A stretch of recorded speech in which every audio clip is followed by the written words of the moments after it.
man who is a Colorado Buffaloes insider now to this day, Mr. Tyler Polumbus. How you doing, my friend? I'm doing great, boys. Good to be on with you. Dude, I appreciate you joining me. And all right, I got to know, here in Lincoln, people are hyped. People are pumped. It's the momentum game of the season. It's not even a conference game, but it's seen as the momentum game of the season. Colorado, we're like always your guys' Super Bowl, like we're your Yankees and everything else. What's the vibe out there in Colorado? Here we go. Okay. What's the vibe out in Boulder, man? Well, man, look, there's always something, right?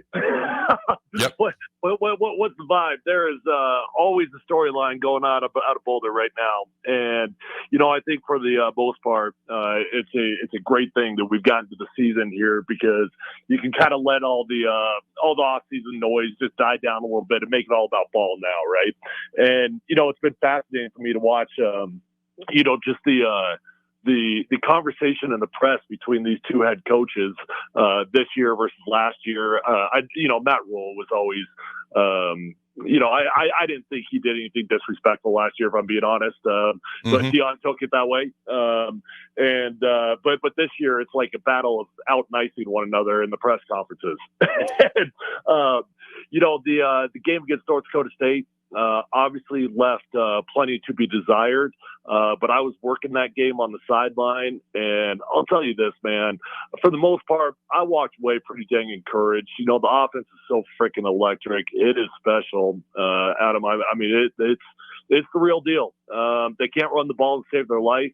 But at some point, you just accept who you are. It's an air raid football team with probably the most electric wide receiver group in America and one of the best quarterbacks in America. So, defense is struggling, but it's Buff's got to hope to win a lot of shootouts this year. So I spoke with another former Buff this morning on my show, The Carriker Chronicles, Mr. Matt McChesney. And we were going back and forth, having some good fun. And he used the words elite talent on defense for Colorado. Now, with all due respect, elite, I think of like Texas and Georgia and what Nebraska is striving to be, or a top 10, top 5 defense. They were very good last year. They're trying to be elite this year. Do you feel like Colorado really has elite talent on defense? Is that how you feel about the Buffs defense? No, I don't. Okay. I would disagree with Matt on that one, respectfully. I never want to pick off Matt McChesney, believe me. Yeah. But, you've got Travis Hunter, so I guess that counts as elite. Travis Hunter is the most unique prospect to come out of college football, maybe ever. And I mean that sincerely. We've had guys like Champ Bailey and guys previously that have gone both ways, not like Travis Hunter. So he's elite. Shiloh Sanders is a rock solid free safety. Not sure I would describe him as elite. I do think you've got elite talent on the offensive side of the ball. The defense for me, just being there on the sideline, and I'll give Matt credit. In one essence, he is much closer to the program than I am. I covered the Broncos professionally and more or less watch the Buffs as a fan. So in some aspects, he is more dialed in, but I look at the defense as much improved in terms of Madden ratings. If you were going to go out there and eyeball scout, you see a bunch of guys that look the part, whereas previously it looked like a JV squad. They look bigger, they look stronger, they look faster. But based off what I saw in that first game, I think it's a bit of a stretch to call that elite talent. So the second half, with all due respect, that's necessary. I felt like Colorado struggled in the first half to stop North Dakota State's offense, but they did make some adjustments at halftime and they did a little bit better. Okay. And so I think they have a hard time stopping the run. That's one of the things Nebraska is going to want to do right out the gate. When you look at the Nebraska-Colorado matchup this weekend, talking about the X's and O's and the actual game on the field, we've talked a little bit about the hoopla and Dion and everything else in the first games of the season for each team. Okay, well, at least Colorado and North Dakota State. When you look at the game this Saturday, what do you think are the biggest keys to Colorado winning and to Nebraska winning the game? And who do you have winning the game? Well, I think for Colorado, their offense can score in 2 plays anytime they want. And I really do mean that. I think they're going to put up a lot of points in every single game, and I think there's going to be very few defenses that can stop them from putting up points. However, I think there's plenty of defenses that can stop them in the crucial moments. And what I mean by that is you don't have to run the football a lot, but you got to be able to run the football when you have to. And Colorado's not there yet. So until they are able to convert on the 3rd and shorts and on, just convert in the moments that you don't have a choice but to run the football, they're going to give up drives. And although I think they'll score points, they give up drives too easily, meaning, you're going to put the opponent's offense out there far too often.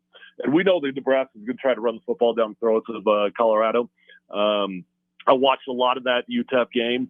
Obviously, you got a young, really exciting quarterback. I think this will be the biggest game of his life. I know that. We'll see how he handles that. Obviously, you got it at home, and that helps a lot for the young guy. But defensively, the Buffs got to find a way to stop the run and keep that offense off the field. My biggest concern for Colorado is not scoring points. It's the ability to stay out there for 8 or 9 plays and keep your defense off the field.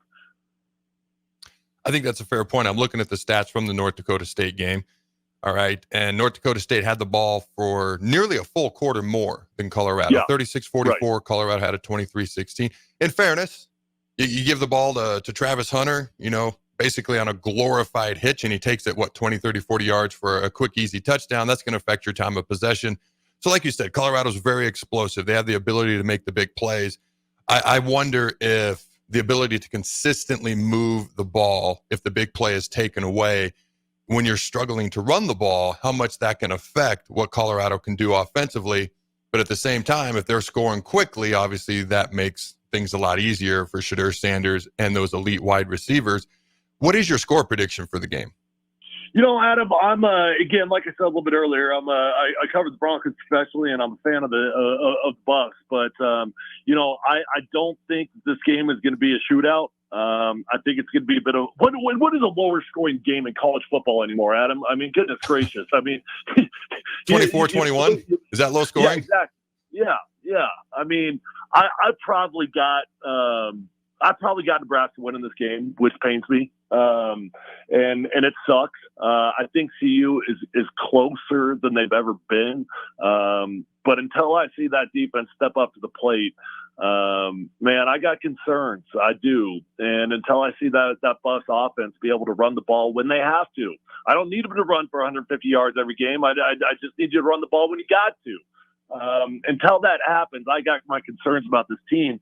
That being said, they're so freaking explosive. I'm not going to be shocked if they win the game. So I probably got to you lose in a low-scoring game. They keep it within 7 to 10 points, and at the end of the day, Nebraska's run offense probably controls the clock a little bit too much for the Buffs. Jake, I always told you the guests I bring on are highly intelligent. Tyler's clearly a highly intelligent individual over here. I do have one more question. That being said, Adam, I'd rather be dead than wear red. Well, I wouldn't expect anything else, man. I would expect nothing different, and that's one of the reasons I love you, and I love bringing you on each and every time Nebraska plays Colorado. The intelligence, the objectivity, the mutual dislike for each other's schools, it's all phenomenal. But I do want to ask about Travis Hunter. The guy's going to be a first-round pick. What are your thoughts on the matchup? I'm curious.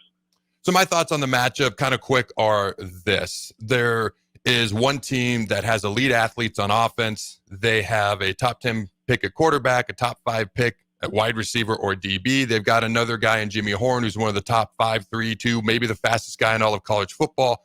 And so the ability to score quick is what makes you nervous if you're a Nebraska fan. That's what I said. If you can take away the big play and make Colorado do it consistently and methodically, I question if they can do that because they can't protect Shadur. 52 sacks a year ago. Nebraska sacked him 8 times and somehow still lost the game.